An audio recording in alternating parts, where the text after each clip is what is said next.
কৃষ্ণ কৃষ্ণ শুধু শ্রী কৃষ্ণ।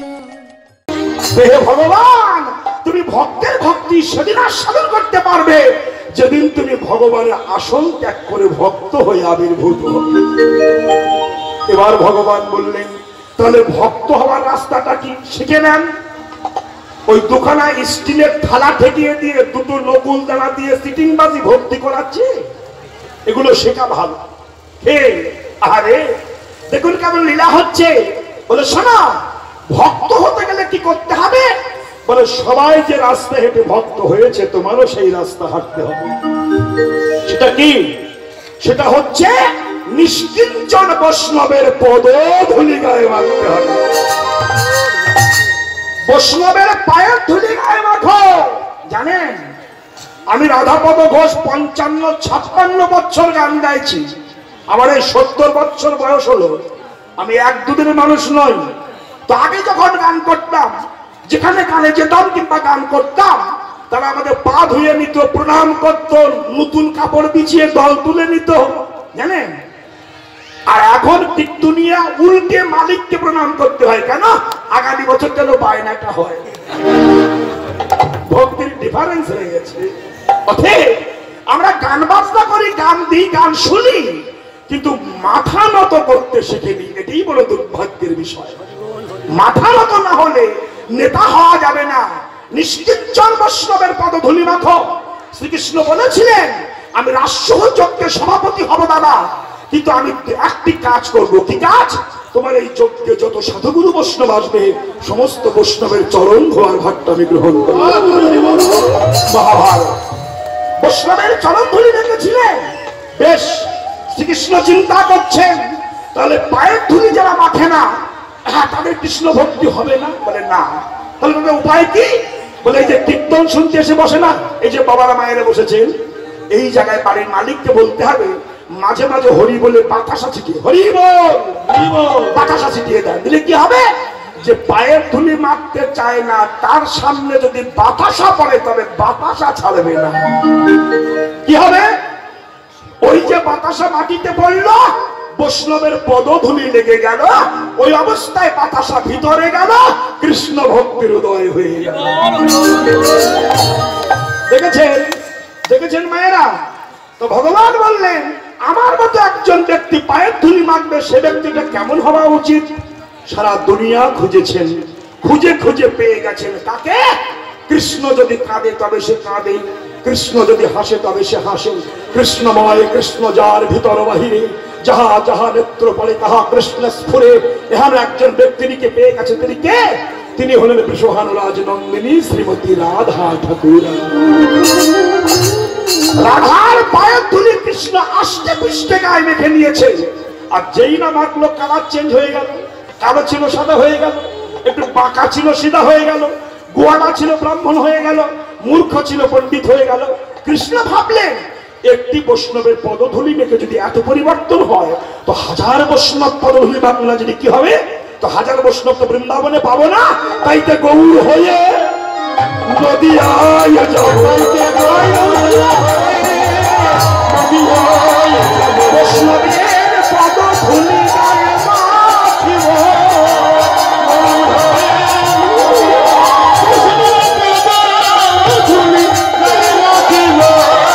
জয় রাধে জয় রাধে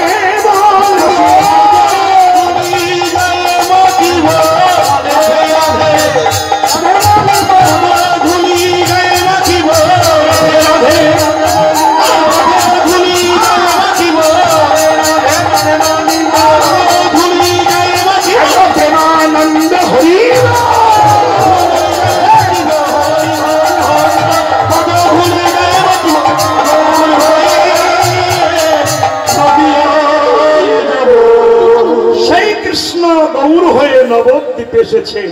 ও মায়েরা, ও মা সকল, এইবার সেই গৌরের অবস্থাটা কেমন? তিনি নদিয়া ধাম ত্যাগ করে কলিহত জীবকোদ্ধার করবার প্রত্যাশায় তিনি চলে গেছেন লীলাচল ধামে। তাই সচিমাতা কাঁদছেন বসে বসে। বৈষ্ণব কবি এখানে পদ লিখেছেন। কি লিখলেন? আস্তে ছাড়ি গেল গোরা নটরায় আধার করিয়া নদিয়া আমার সচি কাঁদে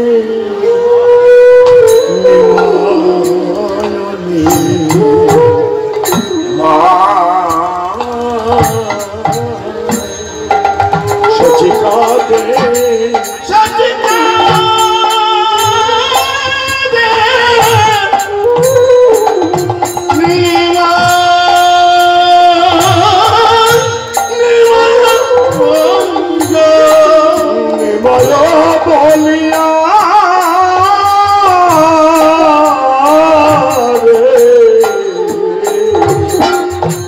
সচি কাঁদে নিমায়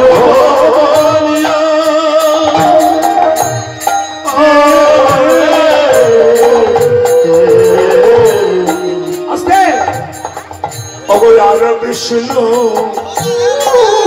কাঁদে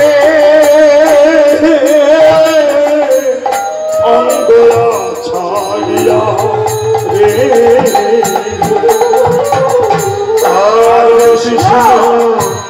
প্রিয়া কাজে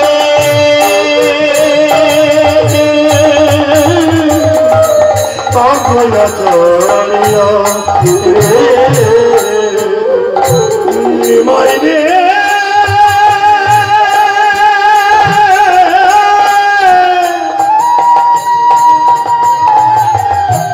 ওরে নিমা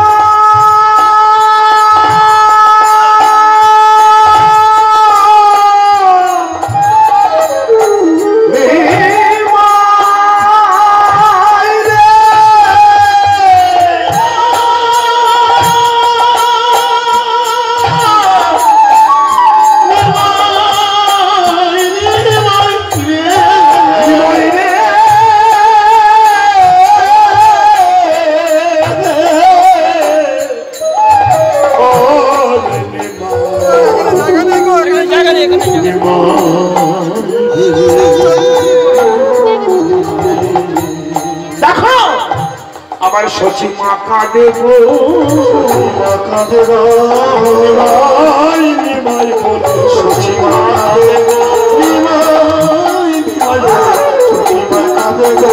একবার ফিরে আইলে সচি মা কাঁদে গো একবার ফিরে আইলে সচি মা কাঁদে গো।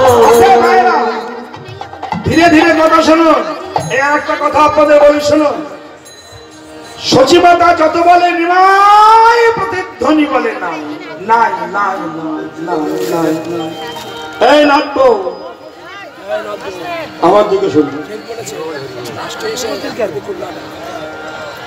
তুমি জানবে কীর্তন শুনতে এসছো, অ্যাডভার্টাইজ করতে আসনি, এটা ভাবা উচিত। কথা বলবে না, শোনো, মাত্র 3 ঘন্টা গান গাইবে, কথা বললে তোমাদের লজ্জ। শুনে নাও, হ্যাঁ তাহলে সচিমাতা বলছে নিমাই প্রতিধ্বনি বলে না। কেন মা তুমি কাঁদছো কেন? কাঁদালে কাঁদিতে হয়, কথাটা মিথ্যা না। টাকা ব্যাংকে ফিক্সড করে রাখলে যেমন ডবল হয়, তেমনি জগতে কোন মানুষ যদি কোন সৎ মানুষের মনে ব্যথা দেয়, সেই ব্যথা ফিক্সড করা থাকে, শেষ জীবনে সেই ব্যথা ডবল ভাবে অনুভব করতে হয়। কাঁদালে কাঁদিতে হয়, কথাটা মিথ্যা নয়। সচিমাতা স্তম্ভিতা হলেন, আমি তো কোনোদিন কাউকে কাঁদাইনি মা। মানুষ যখন অহংকার মঞ্চে বসে, এই যে অহংকারের মঞ্চে, পয়সার মঞ্চে বসে মানুষ অহংকারের দাপটে একটা মানুষকে আর একটা মানুষ অপমান করে, সে জানে না ওই অপমানটা আমার লাইফে রিটার্ন আসে কিনা। যদি জানতো তাহলে একটা মানুষ হয়ে আর একটা মানুষকে কাঁদাতে পারত। তুমি কাঁদিয়েছিলে তাই তোমার কাঁদতে হচ্ছে। সচিমাতা বলছে আমার তো মনে হয় না। শোনো মা, তাহলে আমি মনে করে দিই, তুমি কবে কাঁদিয়েছিলে, কেন তোমার কাঁদতে হচ্ছে, আমি তোমাকে স্মরণ করিয়ে দিই। মা গো, তা যদি তুমি ছিলে দশরথ বনিতা, যদি তুমি ছিলে দশরথ বনিতা, মা গো আমার মা গো, ও গো আমার মা,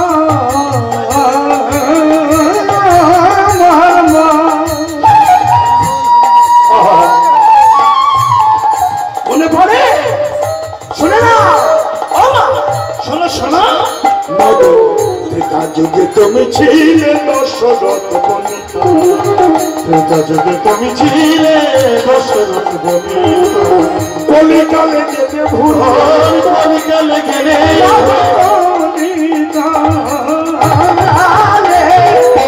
কলিকালে গেলে ভুল, কলিকালে গেলে ভুলে যুগের কলিকালে গেলে ভুলে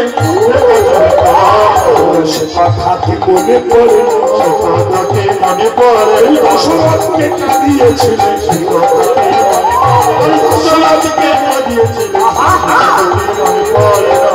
একটু স্মরণ করিয়ে দিই মা, অসুবিধা হচ্ছে না তো? ভালো করে শুনবেন। কাঁদালে কাঁদিতে হয়, কথাটা মিথ্যা নয়। ত্রেতা যুগে দশরথ যুদ্ধ করে ক্ষত বিক্ষত হয়ে গৃহে এসেছিল। আমি ছোট্ট ছোট্ট করে বলবো, অনেক কথা বলবো। যখন সেবা করলে তুমি কইকেয়ী মাতা, দশরথ তোমাকে বর দিতে চেয়েছিল, তুমি বর গ্রহণ করো, কিন্তু তুমি সেদিন বর গ্রহণ করো কথা নয়। কবে বর গ্রহণ করেছিলে?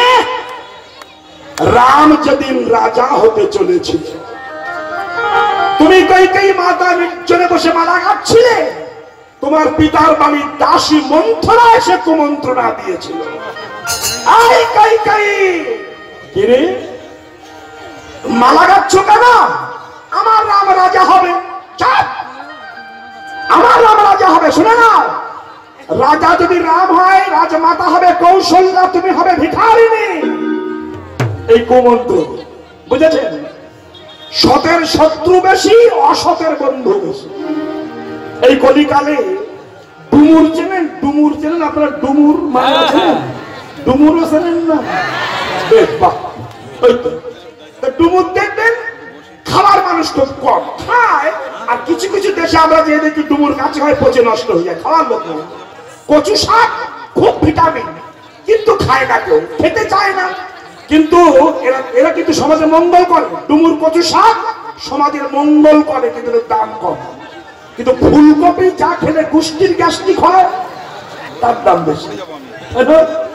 সতের শত্রু বেশি, অসতের বন্ধু বেশি। এই কলিকালে আপনি সৎ পথে যান, আপনার শত্রু বেশি হবে।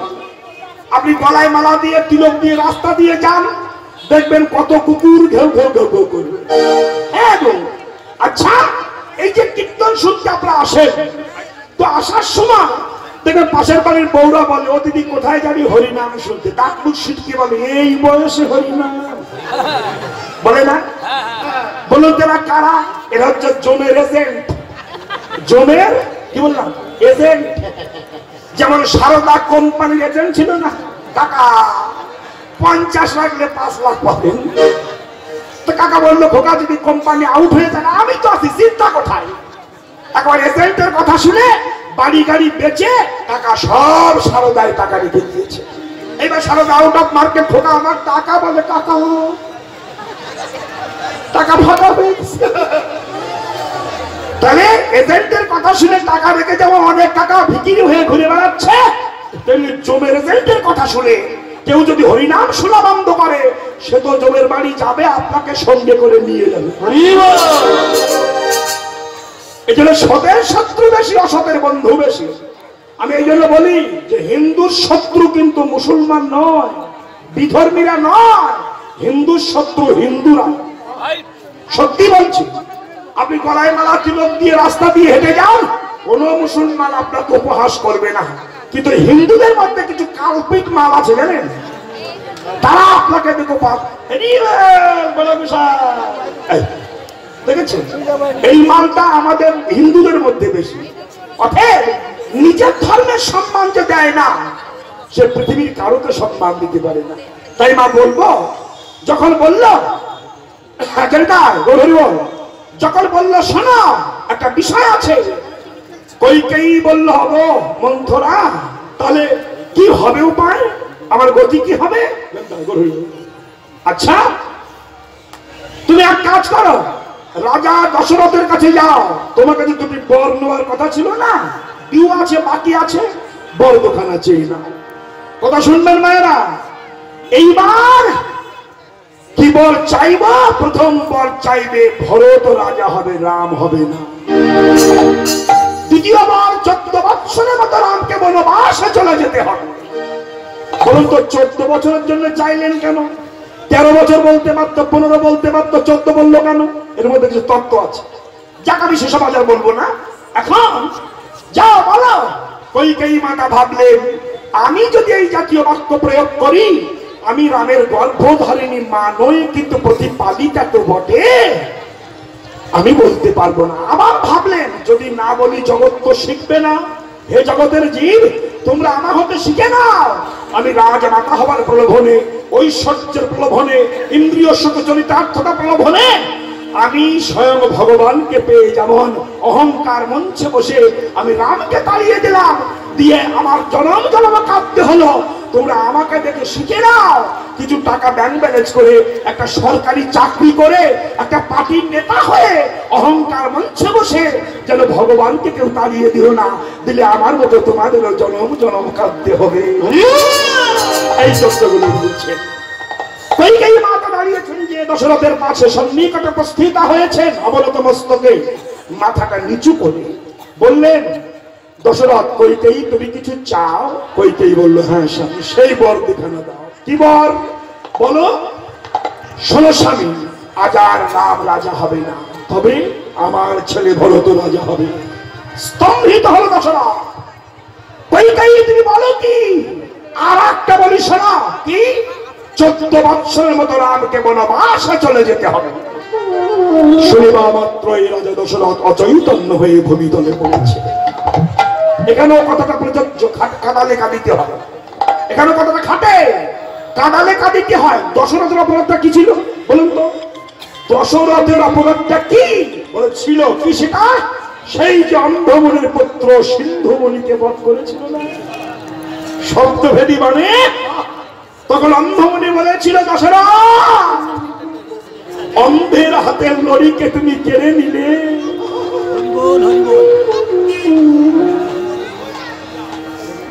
সিন্ধুমুনি আমাদের অন্ন যোগাতো, জল যোগাতো, তুমি তাকে কেড়ে নিলে,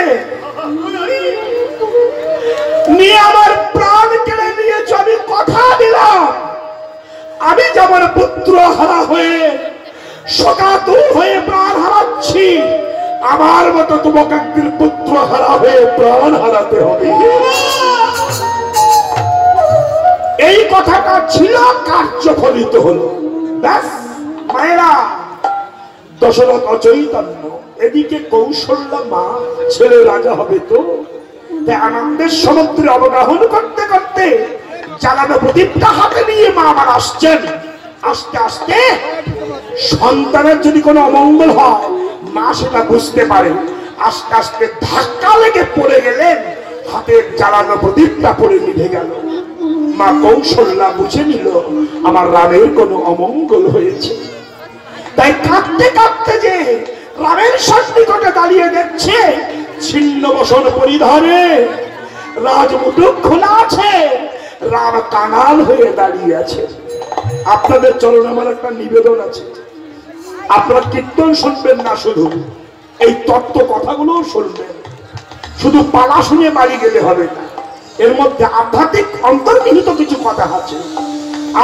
আপনাদের কাছে প্রশ্ন এই, আপনারা বলুন, রাম হলো ভগবান, তা রাম তো পারতেন কইকের মুখ দিয়ে কথাটা না বলাতে, কিন্তু তিনি বলিয়েছেন কেন? এখানে জগৎ শিক্ষা। হে জগৎ, তোমরা আমার হতে শিখে না। আমি রাজার ছেলে, রাজৈশ্বর্যাধিপতি ভগবান, তথাপিও আমার চলে যেতে হচ্ছে। যাওয়ার সময় যেমন রাজমুটুক খুলে রেখেছি, ছিন্ন বসন পরিধানে যেতে হচ্ছে। তোমরা আমাকে দেখে রেডি হও, আমি যেদিন যার ডাক দেব, আমার মতো সব ফেলে রেখে তোমাদেরও চলে যেতে হবে। খালি হাতে এসেছিলে, খালি হাতেই বিদায় নিতে হবে। এই কথাটা রামচন্দ্র জগৎকে শেখালেন। কৌশল্যা জিজ্ঞাসা করলো, বাবা তুই এমন ভাবে দাঁড়িয়ে আছিস কেন, কি হয়েছে? রামচন্দ্র অঙ্গুলি হেলনে দেখিয়ে দিলেন কইকেয়ীর দিকে, মাকে জিজ্ঞাসা করো। জিজ্ঞাসা করলো কৌশল্যা, কইকেয়ী কি হয়েছে আমার নামে? আমি বর চেয়েছি। কি বর চেয়েছিস? আমার ছেলে ভরত রাজা হবে। কৌশল্যা বলল, ভালো কথা, কি হয়েছে তাতে? তারপরে 14 বৎসরের মতো রামকে বনবাসে চলে যেতে হবে। আছাড় খেয়ে কৌশল্যা পড়লেন, কইতেই আমি তোর বড় দিদির মতো, আমি তোর পায়ে ধরে বলছি, আমার রামকে তাড়িয়ে দিস না রে, তোর পায়ে ধরে তাড়িয়ে দিস না। কিছুতেই শুনলেন না। মায়েরা, এই সেই জায়গাটা তখন কৌশল্যা অভিসম্পাদ করেছিল, এই জায়গাটা শুনো। কৌশল্যা বললো, তবে শোন, তুই যেমন আমাকে পুত্র হারা করে কাঁদালি, আমি অভিসম্পাদ করছি, আমি যে এক জনম কেঁদেছি, তোর তিন জনম কাঁদতে হবে। কোথায়? শুনে নে, প্রথম জনম যাবে কংসের কারাগারে, তোর নাম হবে দেবকী। দিয়ে দিয়ে যখন আর কিছু দোয়াল থাকবে না, তখন নাম হবে দেবকী, আমি আর দেবকী। দ্বিতীয় জন্ম যাবে উড়িষ্যায় ইন্দ্র রাজার স্ত্রী হয়ে, তোর নাম হবে গুন্ডিচা দেবী। তোর 18টি সন্তান হবে, ওই 18 সন্তান একই রাত্রি মারা যাবে। ওই 18 সন্তান মনে হবে, পুরী খাবে 18 নালা। সেদিনেও যাবে না তোর পুত্র শোকের জ্বালা। 18 নালার কাছে তো শোন, তৃতীয় জন্ম যাকে জগন্নাথ মিশ্রের স্ত্রী হয়ে, তোর নাম হবে শচী দেবী। তোর একে একে 8টি কন্যা জমালয়ে যাবে, পরে বিশ্বরূপ নামে একটি ছেলে পাবি। ছেলে পাবি, সেই জন্মের মতো কাঁদিয়ে চলে যাবে।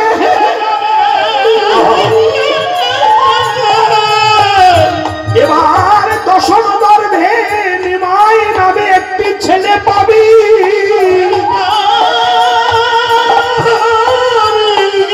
সেও তোকে জন্মের মতো ছেড়ে চলে যাবে।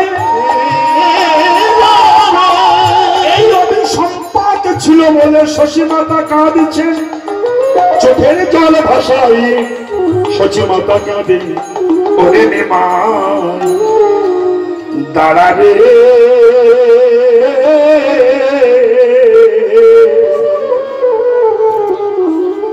দেখিব তোমারি নিমাই,